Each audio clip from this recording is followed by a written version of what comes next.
ठिकाणी सुंदर असा आनंद घेतलेला आहे। या कार्यक्रमाचं आयोजन करण्याचं निमित्त म्हणजे माझे यजमान अर्थात दिलीप तिपणे यांच्या सेवानिवृत्तीचं औचित्य साधून या ठिकाणी संगीतमय श्रीमद भागवत कथेचा ज्ञानयज्ञ सोहळा आयोजित केला होता आणि वेगवेगळ्या भजनी मंडळाची सुंदर अशी भजनं आपण या ठिकाणी श्रवण केलेली आहेत। सेवानिवृत्तीचं तर कारण होतच, विशेष कारण म्हणजे माझी सुनबाई शलाका हिचा 7व्या महिन्याच्या निमित्ताने हा कार्यक्रम देखील ठेवलेला आहे। म्हणजे एकंदरीत सर्व योगायोग असा घडून आलेला होता, तो भगवंताने घडून आणलेला होता। कारण गर्भवती असताना अध्यात्म अत्यंत आवश्यक असतं, म्हणून या ठिकाणी हे देखील औचित्य साधलेलं होतं। गेली 8 दिवसापासून या ठिकाणी तुम्ही सर्वजण आनंद घेत आहात। ज्यांच्या रसाळवाणीतून आपण श्रीमद संगीतमय भागवत कथा या ठिकाणी श्रवण केलेली आहे, असे सर्वांच्या हृदयामध्ये विराजमान झालेले महाराष्ट्रातील प्रसिद्ध कीर्तनकार भागवताचार्य हरिभक्तपरायण परमपूज्य आदरणीय विशालजी महाराज इगतपुरीकर, एकदा त्यांच्यासाठी जोरदार टाळ्या झाल्या तर बरं होतील। अतिशय सोप्या आणि सुलभ पद्धतीने अनेक प्रकारची उदाहरणे देऊन तुमचं या ठिकाणी नामस्मरणाबद्दल कसं प्रेम वाढवावं हे अगदी तळतळून तुम्हाला सर्वांना सांगितलेलं आहे आणि तुम्ही देखील श्रवण केलेलं आहे। तुम्हाला मान्यच करावं लागेल, भगवंत आहे त्याचं नामस्मरण करावंच लागेल। म्हणून या ठिकाणी सुंदर अशी कथा आपण श्रवण केलेली आहे आणि सुंदर अशी साथ करण्यासाठी गायक आणि सिंधवादक वेणुनाथ महाराज त्यांनी देखील या ठिकाणी सुंदर अशी साथ केलेली आहे। त्यांच्यासाठी सुद्धा एकदा जोरदार टाळ्या झाल्याच पाहिजे। कारण ही कला एखाद्या माणसाला 2-2 कला अवगत असणं ही खरंच त्या भगवान परमात्म्याची देणगी आहे, गॉड गिफ्ट म्हणावं लागेल। सिंथ वादन आणि गायन सुंदर असं त्या ठिकाणी त्यांनी आपली साथ केलेली आहे।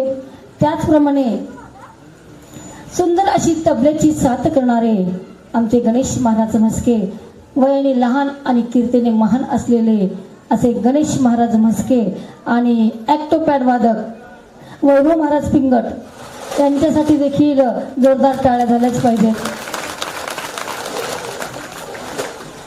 कारण या वयामध्ये काय करायचं असतं आणि काय केलं पाहिजे, खरंच कुळी कन्यापुत्र होती जे सात्विक तयाचा हरिक वाटे देवा, सर्वांना आनंद या ठिकाणी झालेलाच आहे। सुंदर असा ग्रुप आपल्याला या ठिकाणी लाभलेला आहे। आपण सर्वांनी या ठिकाणी गेली 8 दिवसापासून आनंद घेतलेला आहे। औचित्य म्हणजे सेवानिवृत्तीचं होतं। या ठिकाणी सर्वप्रथम माझे यजमान यांचं या ठिकाणी औक्षण केलं जाईल आणि तदनंतर थोडंसं या ठिकाणी मनोगत व्यक्त करून आपण लगेच या ठिकाणी महाप्रसादाचा लाभ घेणारच आहोत। तत्पूर्वी मी या ठिकाणी सपना शलाकाला विनंती करते की त्यांनी आपल्या बाबाचं या ठिकाणी औक्षण करावं। ये लम्हे ये पल हम बरसों याद करेंगे, ये मौसम चले गए तो हम पर याद करेंगे। ये लम्हे ये पल हम बरसों याद करेंगे, ये मौसम चले गए तो हम पर याद करेंगे।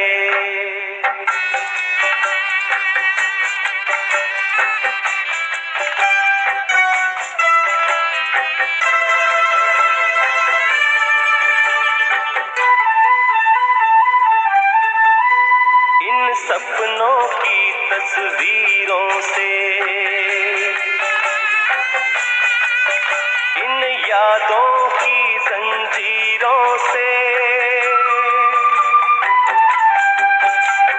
अपने दिल को कैसे हम आजाद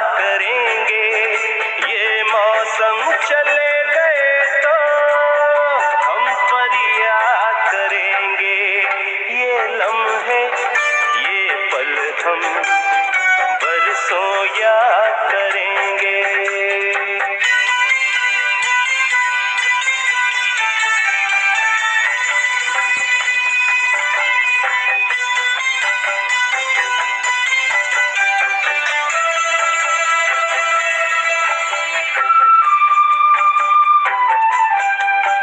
ये लम्हे तो है बहुत हसीन, इन लम्हों पर कुछ लिखा नहीं। ये आबाद करेंगे या बर्बाद करेंगे, ये मौसम चले गए तो हम पर याद करेंगे। आमच्या या ठिकाणी औक्षण करून सत्कार केलेला आहे। सर्वांचे मी अगदी मनापासून या ठिकाणी आभार व्यक्त करते। नमस्कार, रामकृष्ण हरी।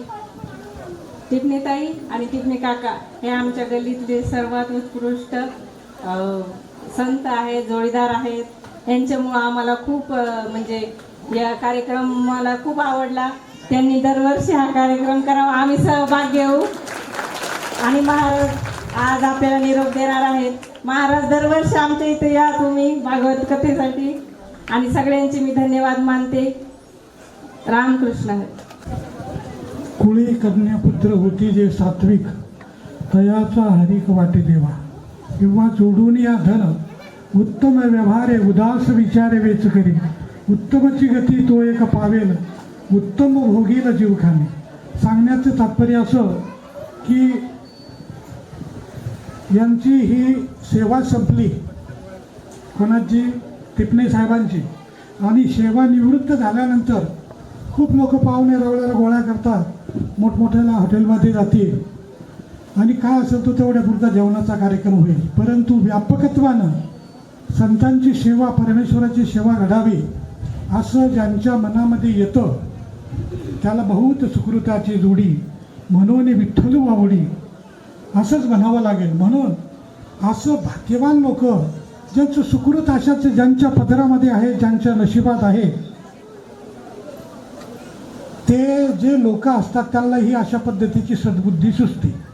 नाही तर आलेलं धन जोडून या धन उत्तम व्यवहारे म्हणले, इतर पद्धतीनं गोळा केलेलं धन त्याच मार्गाने जातं। परंतु ते जर भगवंताच्या नामस्मरणामध्ये जर लावलं तर त्याचं खरं फलीभूत स्वरूप होतं। म्हणून या कुटुंबाचे मानावे तेवढे आभार मानतो मी, तेवढे कमीच आहे। एवढं बोलून मी माझे 2 शब्द संपवतो।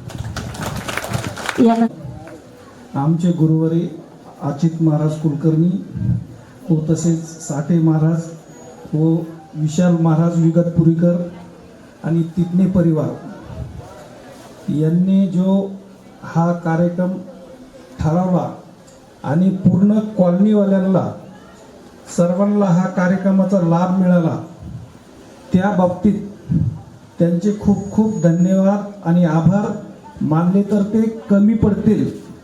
एवढं कोणीही एकटा माणूस वजन उचलू शकत नाही, पण त्यांनी खूप तो भार खांद्यावरती घेतला आणि आपले टिपणे साहेब बजाज कंपनीमध्ये इतक्या दिवसापासून त्यांची सेवा म्हणजे ड्युटी, आणि त्यानंतर ते सेवानिवृत्त झाले। सगळंच हा कार्यक्रम त्यांनी म्हणजे घडून आणला आणि हे कार्यक्रम केला, त्याच्यामुळं सर्वांना त्यांना धन्यवाद देतो आणि माझे 2 शब्द संपवतो। धन्यवाद राजभाऊ। सुंदर असं थोडक्यात आपण या ठिकाणी मनोगत व्यक्त केलेलं आहे। महिला मंडळाच्या वतीने आमच्या राठोडताई एकदा जोरदार टाळ्या झाल्या पाहिजेत। राधे राधे, कृष्णा कृष्णा। खरंच माईक मध्ये यायला खूप हिंमत लागते, पण ती परमेश्वराची कृपा आहे म्हणून मी इथपर्यंत आले। ताईंनी खरोखरच हे कार्यक्रम इतका सुंदर केलाय। जेव्हा विचार करत होता मनामध्ये ताई, मी म्हटलं ताई पाणीचं तर वातावरण असं आहे पण कसं होईल, नाही म्हणे खर्च केलंय म्हणे, मंडप वगैरे खरंच छान लावलंय म्हणे। म्हटलं ठीक आहे। खरोखरच जेव्हा परमात्माची इच्छा आहे, जोपर्यंत कार्यक्रम चालू होतात तोपर्यंत सत्संगाची पाणीचा थेंब पण निघत पडायचा, त्याने झाला सत्संगाची। जेव्हा कार्यक्रम पूर्ण नितीने झालं सत्संगाची, मग जशी त्याची घरी संतात गेले, मग धुंदळ आणि पाऊस झाला सत्संगाची. खरंच याच्यामध्ये परमात्माची पूर्ण इच्छा आहे. जो परमात्माला ओळखतो सत्संग तो समजतो. खरंच आहे. आणि आज सांगायची पण एवढी गरज नाही. दिसतंय दाशीला दिवस जायले, मला असं जीव माझा असं वाटतो सत्संग घरातून इथपर्यंत यायला आणि नाचायला. पण मला खूप जणी ताई पण खूप जणी माझ्यावर लक्ष दिले की ताई हळू दम. पण खरोखरच माझ्या जीवाला काहीच नाही झालं सर. खरंच झालं नाही. काऊन की परमात्माची कृपा असली तिथं कोणाचा जोर नाही चालत. मी ताईच्या तुम्ही परिवार सगळ्यांचा आणि महाराजचा पण खूप आभार मानते. माझी काही चुकला असेल तर मला समाधान करा. धन्यवाद राठोडताई, खूप देणे केली. खूप आभार व्यक्त करते. यानंतर आमची दिदी या ठिकाणी आपलं मनोगत व्यक्त करणार आहे. सर्वांना रामकृष्ण हरी. विशाल महाराज हे माझे गुरु आहेत आणि आम्ही ज्यावेळेस मडीला गेलो होतो त्यावेळेस आमच्यासोबत ताई होत्या. त्यावेळेसच ताईंचा स्वभाव मला कळला होता की ताई म्हणजे परमार्थामध्ये गेलेला पूर्णपणे आहे. हे आम्हाला सगळ्यांना आवडलं होतं. कारण ज्या ठिकाणी आम्ही शांत बसायचो त्यांचं सतत त्या गुणगुणत राहायच्या. रामकृष्ण हरी, गवळणी, अभंग, भारुडे त्या सतत म्हणत राहायच्या. आम्हाला खूप छान वाटायचं आणि आमची सुद्धा इच्छा होती की ताईंनी एकदा तरी त्यांच्या घरी आम्हाला बोलवावं. पण कोणत्या कारणानिमित्त? त्या हरिनाम सप्ताहानिमित्त. आणि तेच सप्ताह आम्ही त्यांना म्हणलं नव्हतं की तुम्ही सप्ताह करा म्हणून, पण देव म्हणते की देवाची इच्छा असेल तिथंच हा कार्यक्रम होतो.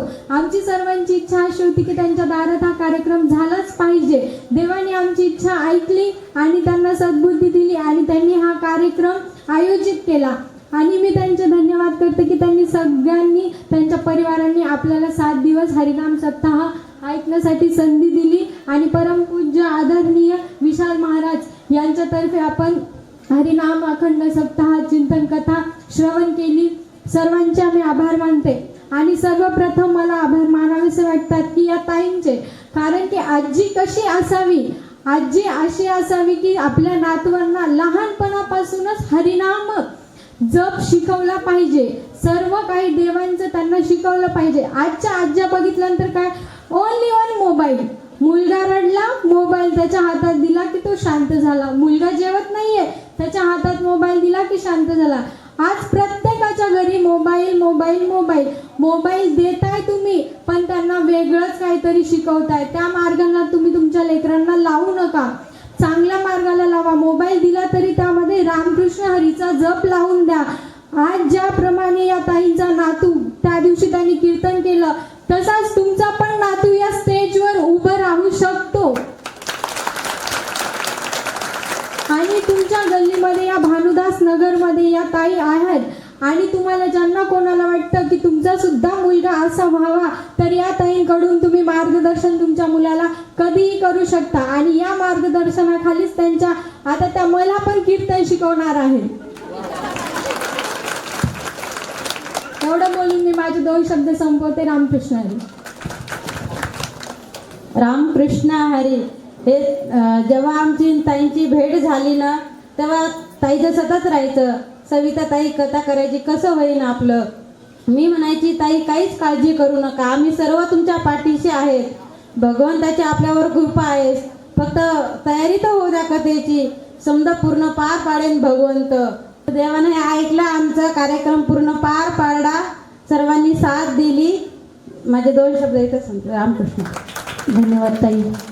यानंतर आणखीन आहे का कोणी उत्सुक? हां, यानंतर माझे चिरंजीव सागर तिपणे आपलं मनोगत व्यक्त करतील. रामकृष्ण हरी. आज माझे पप्पा रिटायर झाले आणि त्याबद्दल त्यांचं खूप खूप अभिनंदन की कंपनीच्या सगळ्या कामांपासनं जवळपासनं त्यांनी रिटायरमेंट घेतली आणि आता ते काम मिळणार नाही. पण मला याचा आनंद आहे की त्यांच्या मागे ऑगस्टमध्ये दुसरं काम लागणार आहे. त्याच्यासाठी त्यांना बेस्ट ऑफ लक.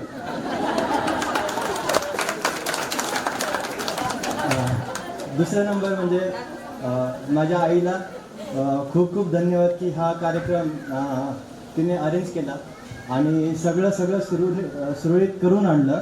सगळ्यांना जमवण्याची ताकद तिच्यामध्ये आहे. खूप खूप सर्वांनी साथ दिली. मी महाराजांचे पण तेवढेच आभार मानतो की त्यांनी इथे येऊन ज्ञानाचा जो पण सागरांचा तुकडा आम्हाला दिला आहे, तर त्याबद्दल मी त्यांचे खूप खूप आभार. आणि लास्ट, आईबद्दल सगळेच बोलतात नाही का, आईबद्दल खूप सगळे बोलतात, पण मी आज वडिलांवरती 4 ओळी बोलतो. पिता रोटी है कपड़ा है मकान है, पिता रोटी है कपड़ा है मकान है, पिता नन्हे से परिंदे का बड़ा आसमान है. पिता रोटी है कपड़ा है मकान है, पिता नन्हे से बच्चे का बड़ा आसमान है. पिता है तो सारे बच्चे के सपने हैं, पिता है तो सारे बच्चे के सपने हैं, पिता है तो सारे खिलौने अपने हैं. धन्यवाद. खूप सुंदर बोलला सागर. यानंतर माझी मुलगी सपना ही आपली मनोगत व्यक्त करेल. सर्वप्रथम सर्वांचं धन्यवाद. सर्वांनी इथे 7 दिवस उपस्थिती लावली. आपली उपस्थिती हीच आमच्यासाठी खूप महत्त्वाची आहे. खरं सांगायचं तर रिटायरमेंट निमित्त हा कार्यक्रम ठेवलेला आहे, पण जेव्हा असं कळालं की रिटायरमेंट होणार आहे, पण काबाड कष्ट करणारे बापाचं आज मी माझ्या मनात काय आहे ते सांगण्याचा प्रयत्न करते. पहिली गोष्ट म्हणजे स्वभाव. प्रत्येक वडील हे आपल्या मुलांबाबतीत स्ट्रिक्ट असतात, कडक असतात. कशाबद्दल? माझे वडील होते, आहेत, पण कशाबद्दल? अभ्यासाबद्दल. तुला काय पाहिजे ते सांग, मी सगळं जग तुझ्या पायथ्याला आणून देतो, पण तू अभ्यास कर, आमचं नाव मोठं कर, आमचे जे आम्ही कष्ट करतोय त्याला काहीतरी नाव मिळू दे, काहीतरी त्याची उणीव, म्हणजे आम्हाला कमतरता नको की आम्ही कुठेतरी कमी पडलो याची जाणीव आम्हाला नको. खूप कष्ट केले माझ्या वडिलांनी. आम्हाला सकाळी 4 वाजता 5 वाजता उठवत होते. उठा, थंडी असेल तर आम्हाला गरम शेकोटी करायचे, त्या शेकोटीजवळ बसा, अभ्यास करा. सकाळचं वाचलेलं, पाठांतर केलेलं सगळं लक्षात राहतं, कारण ह्याच्याबद्दलचं शिकपणा दाखवून आम्हाला आमचं शिक्षण पूर्ण केलं. आम्हीही ते मनापासून केलं, म्हणून आज आम्ही इथे आहोत. बाया ही चांगल्या नोकरीवरती आहे, मीही त्यांच्या आशीर्वादाने खूप माझ्या पायावरती उभे आहेत. आणि कष्ट केले, खूप कष्ट केले. जसं बयाने सांगितलं की आईबद्दल खूप काही बोलेल, जेवढं बोलेल तेवढं कमी, पण बापाबद्दल कोण बोलतं, वडिलांबद्दल कोण बोलतं? खूप कमी जण आहेत. 100 पैकी 10 जण असेल की ते वडिलांबद्दल 10 शब्द तरी बोलू शकतात. असं आहे की शाळेत जाताना आई आपल्या मुलाला डबा बनवते, भाजी पोळी बनवते, त्याचं आवरते, आंघोळ घालते, सगळं करते.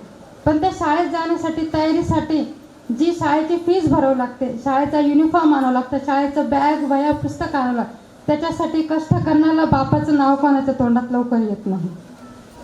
बरोबर आहे की नाही?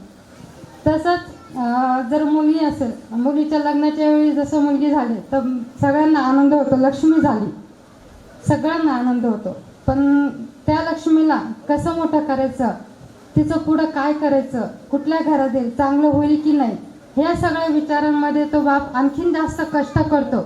मुलीला चांगले संस्कार देतो, सगळ्या गोष्टी शिकवतो. सासरी गेल्यावर कसं राहायचं, कसं मानपण द्यायचा, माझी मान प्रतिष्ठा खाली झाली नाही पाहिजे, तुझ्याबद्दल काही ऐकायला नाही आलं पाहिजे, माझं नाव खाली नाही गेलं पाहिजे, या हा शब्द वडील कधीच बोलत नाही, पण ते शिकवताना किंवा घडवताना ते साहजिकपणे मुलीला कळून जातं. त्यामुळे म्हणतात की मुलींचं आईपेक्षा जास्त प्रेम असतं ते वडिलांवरती असतं.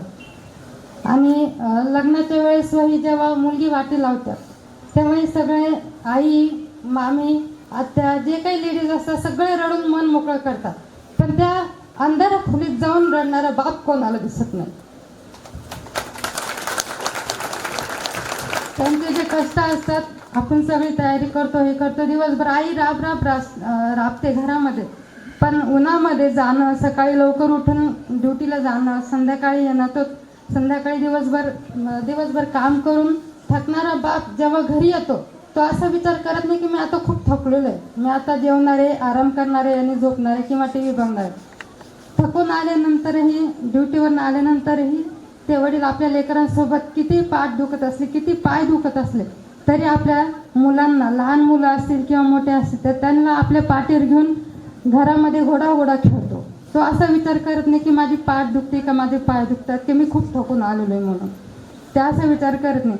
जे लागले ते माझ्या वडिलांनी आम्हाला सगळं काही पुरवलेलं आहे, असं कुठल्याच गोष्टीची कमतरता आम्हाला पडू दिलेली नाही.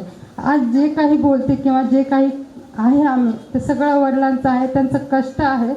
आणि खरं तर ते रिटायरमेंट होतात ते फक्त कंपनीतून, बाकीचे जे त्यांचं रोजचं आपलं आयुष्य आहे, घडामोडी आहेत, त्याच्यापासून तर कोणताही व्यक्ती कधी रिटायरमेंट होत नाही.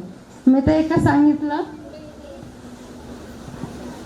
की म्हटलं तुम्ही कंपनीतून रिटायर झाले, एक ड्युटी तर भैया त्यांना ऑगस्टपासून नंतर लावणार आहे, पण मी पुढची ड्युटी 15 तारखेपासून लावणार आहे की तू माझं लहान मुलांना शाळेत नेऊन सोडायचं, तिथे थांबायचं आणि त्याला वापस घरी घेऊन यायचं.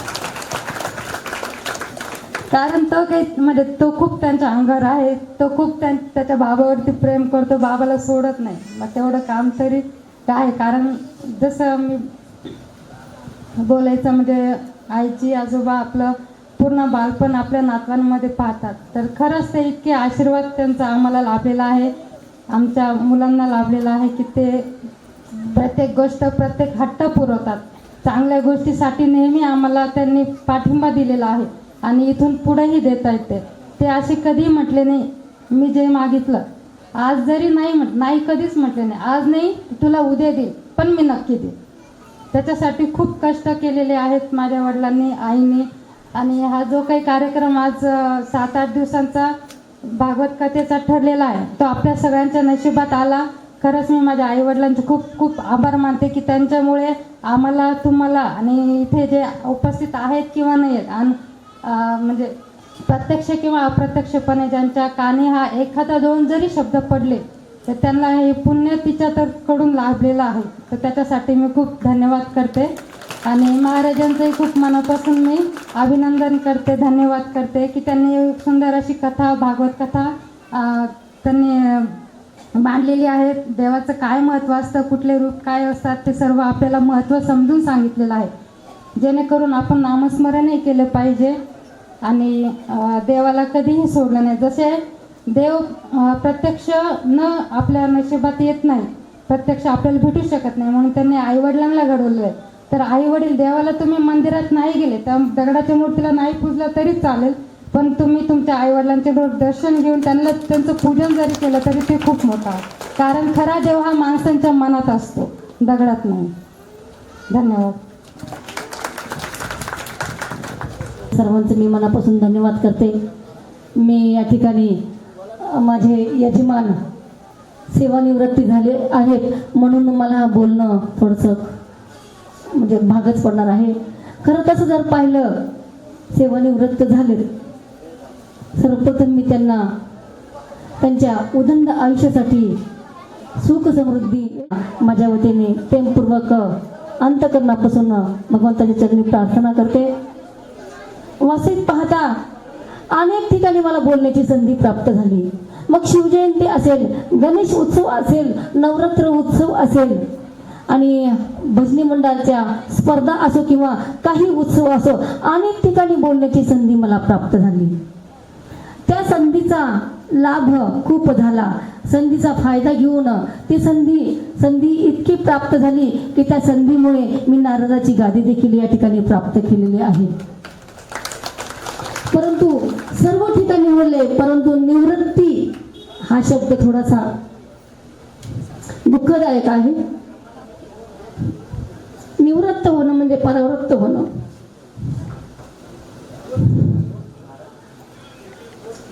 वास्तविक पाहता अनेक ठिकाणी खूप काही कार्यक्रम केले, परंतु ज्याप्रमाणे व्यासपीठ सांभाळलं हे देखील या ठिकाणी व्यासपीठ सांभाळण्याचा प्रयत्न करते आहे. अतिशय बजाज ऑटो कंपनीमध्ये 36 वर्ष कामं करून, इमानीद्वारे काम करून माझ्या यजमानांनी मोठा सेवाभाव या ठिकाणी कार्यकाल त्यांचा संपन्न केलेला आहे. ही माझ्यासाठी खूप गौरवाची गोष्ट आहे, अभिमानाची गोष्ट आहे.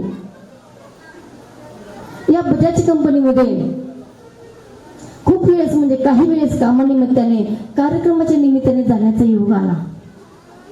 काही कार्यक्रम होते, स्वर लहरी हा एक गायनाचा कार्यक्रम असत, तेव्हा देखील कार्यक्रमामध्ये गायनाची आवड असल्यामुळे कंपनीमध्ये जाण्याचा योग आला. सुंदर असं कंपनीचं नियोजन असायचं. ह्या बजाज ऑटो कंपनीमध्ये खूप काही कार्यक्रम राबविले जात असत. खूप वेळ जाण्याचा योग आला. सुंदर असं नियोजन असायचं, सुंदर असं त्या ठिकाणी सर्वांसाठी जेवण वगैरे सर्व काही जी काही फॅसिलिटी आहे सुंदर त्या ठिकाणी असायची. या बजाज कंपनीने खूप काही दिलंय. बजाज कंपनीमुळे माझी मुलं उच्च शिक्षित तर झालेली आहेच, इतरांची ही मुले माझ्या मुलांप्रमाणेच उच्च शिक्षित आहेत, बाहेर देशात सुद्धा गेलेले आहेत, यात शंका नाही.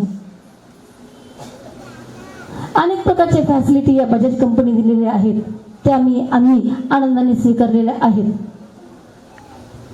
शेवटी मी एवढंच सांगेल, बऱ्याच वेळेस असं असायचं, नवीन लग्न झालं तेव्हा लग्नानंतर मी काही वर्षांनी यांना मी म्हणायची, अहो 2 दिवसाची सुट्टी घ्या ना. ते म्हणत असत, बजाज कंपनी माझी पहिली पत्नी आहे आणि तू दुसरी पत्नी आहे. पहिल्या पत्नीचा जर सांभाळ केला तर तुझा सांभाळ करता येईल. कधी सुट्टी घेत नव्हते हो.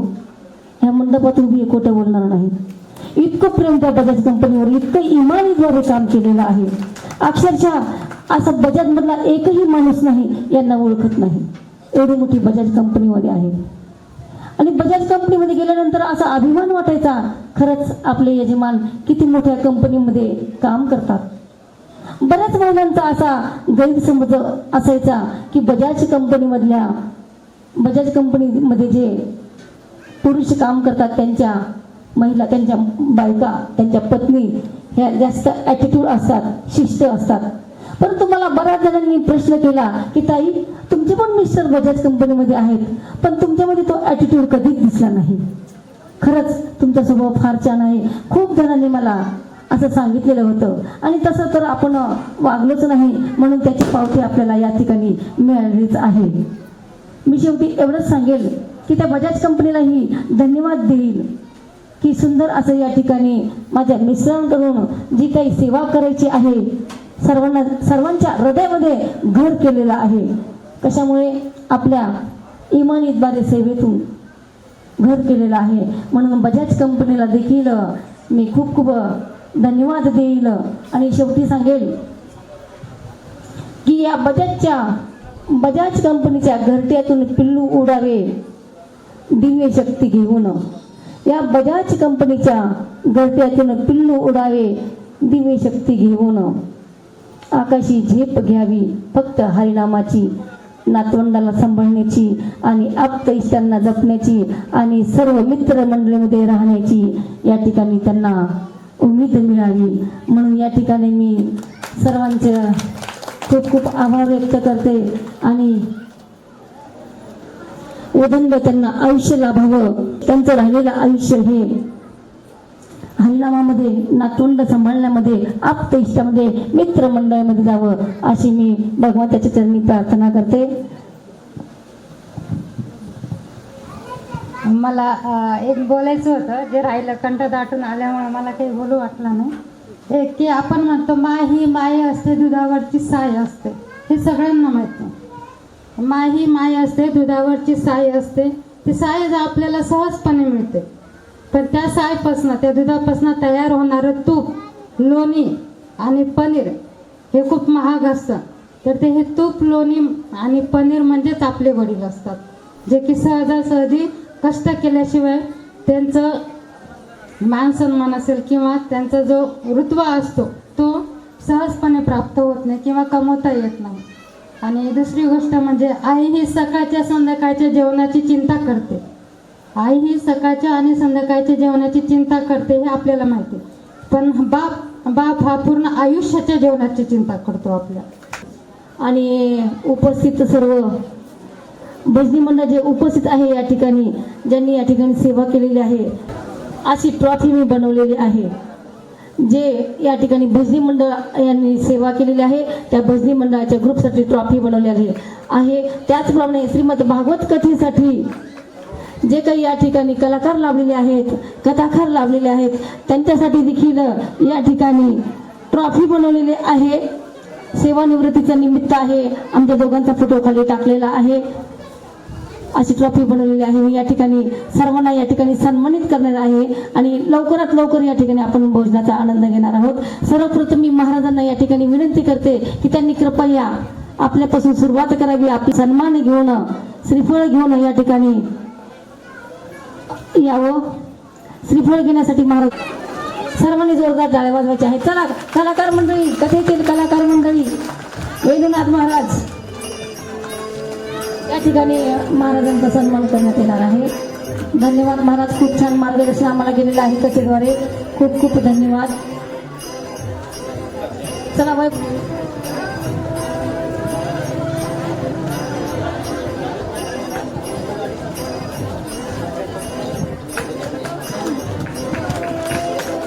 सगळ्यांनी जोरदार टाळ्या वाजवायच्या आहे.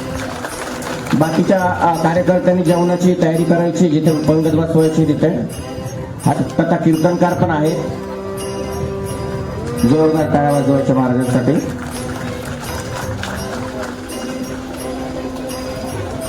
वैभव महाराज चला. बाकीचे काही पंगत कुठे बसवायची आहे? बाकीच्या भाषात बनवण्याचं.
चरणी समर्पित केलेले आहे. टिपणे परिवाराच्या वतीने खूप खूप धन्यवाद.